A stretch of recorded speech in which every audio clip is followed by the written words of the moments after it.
আসসালামু আলাইকুম বন্ধুরা, আমার হাতে রয়েছে রেডমি 9A একটা ডেড সেট। এই সেটটা শর্ট অবস্থায় আমরা কাস্টমার কাছ থেকে রিসিভ করছি।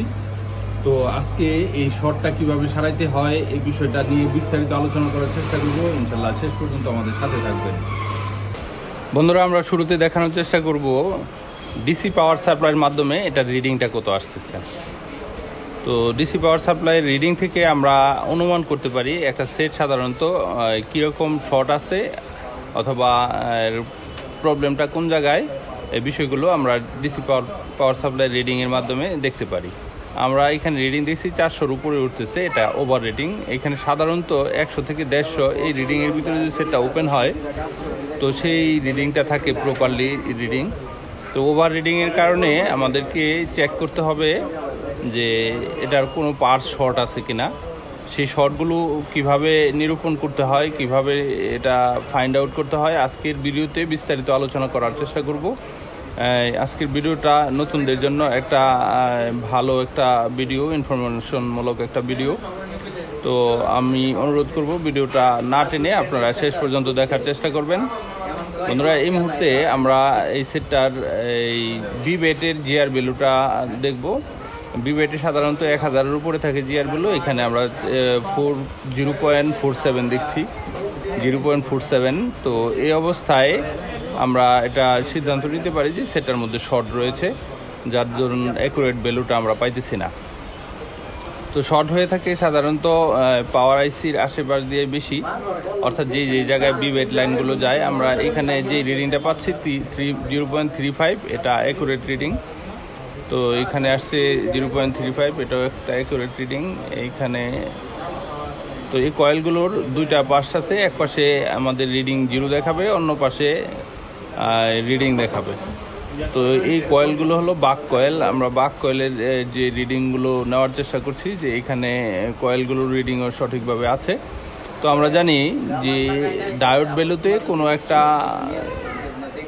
রিডিং যদি একেবারে 0-তে চলে আসে, ওই ক্ষেত্রে এটা শর্ট থাকে।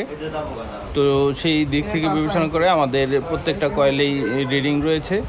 তো এই রিডিং থাকা অবস্থায় আমরা বুঝতে পারবো যে আমাদের সেটগুলো ভালো আছে, অর্থাৎ পাওয়ার আইসির আশেপাশের যে এই কয়েলগুলো হলো বাক কয়েল, এই বাক কয়েলগুলোর রিডিং সঠিক আছে। তো এর পরবর্তীতে আমরা এটা র্যামের পাশে যে ক্যাপাসিটরগুলো আছে এগুলো চেক দেওয়ার চেষ্টা করব। তো এইখানেও রিডিং সঠিক রয়েছে। আমরা ক্যাপাসিটরগুলোতে রিডিং নিচ্ছি। ক্যাপাসিটর এক পাশে রিডিং 0 দেখাবে, অন্য পাশে রিডিং আমরা দেখতেছি যে এই ক্যাপাসিটরটার দুই পাশেই রিডিং একেবারে কম দেখাচ্ছে, সুতরাং এটা শর্ট হওয়ার সম্ভাবনা রয়েছে। অর্থাৎ এই ক্যাপাসিটরটাই আমাদের শর্ট। আমরা এই ক্যাপাসিটরটা শর্ট। এখন একটা বর্ণীয় থেকে এটা আমরা দেখে নিব যে এটার কোন জায়গায় গেছে। আরও 2-4টা ক্যাপাসিটর এদিকে রয়েছে, এটা হলো ইউএসবি লাইন আসে এখান দিয়ে। এই ক্যাপাসিটরগুলোর রিডিংটাও সঠিক আছে, সুতরাং আমরা এইখানে শর্ট নেই। আমাদের লক্ষ্য করতে হবে ওই ক্যাপাসিটরগুলোই, অর্থাৎ র্যামের পাশে যে ক্যাপাসিটর এগুলোতে শর্ট থাকার সম্ভাবনা রয়েছে। আমরা এই ক্যাপাসিটরটা আবারও আপনাদেরকে মেজারমেন্ট করে দেখানোর চেষ্টা করছি। এটার দুই পাশেই রিডিং একেবারেই কম। তো আমরা বর্ণীয় স্কিমেটিক থেকে আমরা দেখব যে এই ক্যাপাসিটরটার লাইন কতটুকু বিস্তৃত, অর্থাৎ সে লাইনগুলো কই দেওয়া গেছে, কোন কোন পার্টসের মধ্যে এই লাইনগুলো এই ক্যাপাসিটরতে লাইন গেছে। বন্ধুরা, আমরা এই মুহূর্তে বর্ণীয় স্কিমেটিক্স ডায়াগ্রামটা ওপেন করলাম, আমাদের মডেলটা ফাইন্ড করতেছি। আমাদের এটা হচ্ছে রেডমি 9A এই সেটটা। তো 9A এই ক্যাপাসিটরের মধ্যে আমরা যাব, আর আমাদের এখানে কাজ হবে যে বিট ম্যাপের মাধ্যমে জাস্ট ওই ক্যাপাসিটরটার মধ্যে আমরা যদি ক্লিক করি, ওই ক্ষেত্রে আমরা দেখতে পাবো যে তার লাইনগুলো কতটুকু বিস্তৃত এবং কোন কোন জায়গায় এই লাইনটা গেছে। জাস্ট এইটা হলো আমাদের ক্যাপাসিটর। এখানে একটা ক্লিক করার সাথে সাথে দেখলাম যে র্যাম হয়ে এটা সিপিইউ পর্যন্ত আসছে। সুতরাং এই ক্যাপাসিটর থেকে র্যামের ভিতরে অসংখ্য লাইন দেখা যাচ্ছে।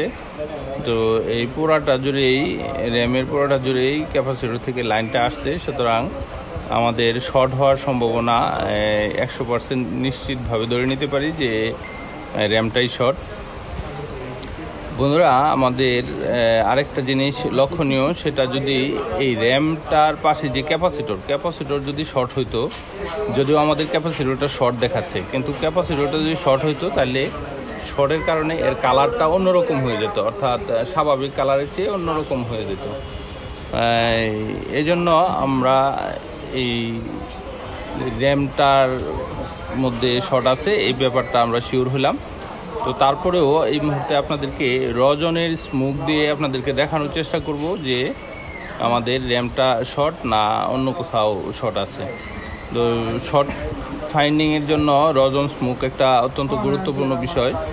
তো ওইখানে আমরা রজনের স্মোক দেওয়ার পরে জাস্ট ডিসি পাওয়ার সাপ্লাইয়ের মাধ্যমে, অথবা অনেকে ব্যাটারি দিয়ে একটা শর্ট কিলার তৈরি করে, তো ওই শর্ট কিলারের মাধ্যমে আমরা এটার শর্ট নিরূপণ করতে পারি।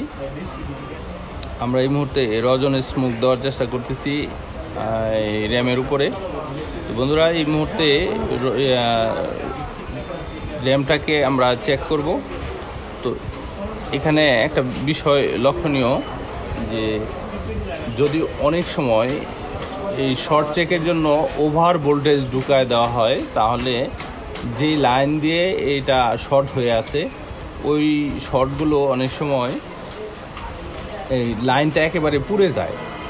তো শর্ট ক্লিয়ারের জন্য আমরা সহজে যে জিনিসটা ব্যবহার করব, ডিসি পাওয়ার সাপ্লাইয়ের 1.5 ভোল্ট থেকে শুরু করব এবং ধীরে ধীরে এর ভোল্টেজটা বাড়াবো। যদি ধীরে ধীরে ভোল্টেজ না বাড়ায় প্রথমেই 4 ভোল্টেজ অথবা 5 ভোল্টেজ 10 ভোল্টেজ ঢুকাই দিই, তাহলে দেখা যাবে যে লাইন দেওয়া এটা শর্ট আছে, ওই পুরো লাইনটা পুড়ে যেতে পারে।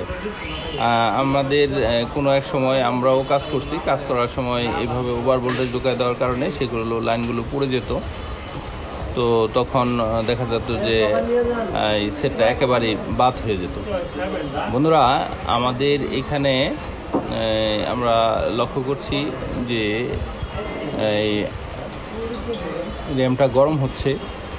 তো র্যামটা গরম হচ্ছে, এখানে আমরা ধীরে ধীরে ভোল্টেজটা বাড়ানোর চেষ্টা করব আর এটা থেকে ফাইন্ড আউট করব যে র্যামের কোন অংশটা গরম হচ্ছে।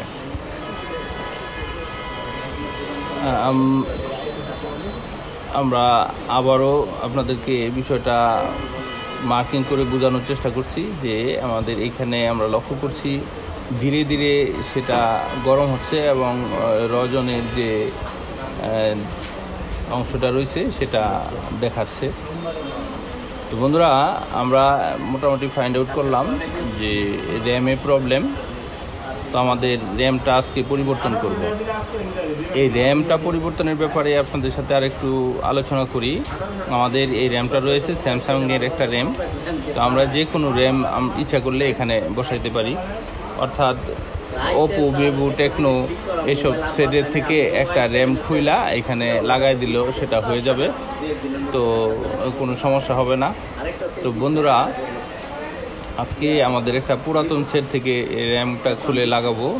প্রথমে আমরা মাদারবোর্ড থেকে এটার বন্ধুরা র্যামগুলো ওঠানোর সময় আমাদেরকে সতর্কতা অবলম্বন করতে হবে। বন্ধুরা, এই মুহূর্তে আমরা র্যামটাকে ওঠানোর চেষ্টা করব। র্যামটা ওঠানোর আগে এর চারপাশে যে গ্লু রয়েছে এই গ্লুগুলো পরিষ্কার করব। তো গ্লুগুলো পরিষ্কার করার সময় আমাদেরকে অবশ্যই সতর্ক থাকা লাগবে যেন আশেপাশে ছোট ছোট কম্পোনেন্টগুলো উঠে না যায়।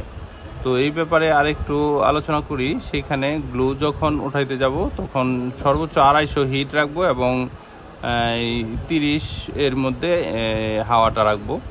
এছাড়া যদি এর চেয়ে বেশি পরিমাণে হিট দেওয়া হয় তাহলে দেখা যাবে ছোট ছোট কম্পোনেন্ট কোনো কারণে এখান থেকে উড়ে যাচ্ছে। তো তারপরে সেটা আর হয়তো ওপেন হবে না। সতর্কতার সাথে আমরা র্যামটা ওঠানোর চেষ্টা করছি। এই র্যামগুলো উঠাইতে গেলে বোর্ডের প্রিন্ট একেবারে ছিঁড়ে উঠে যায়।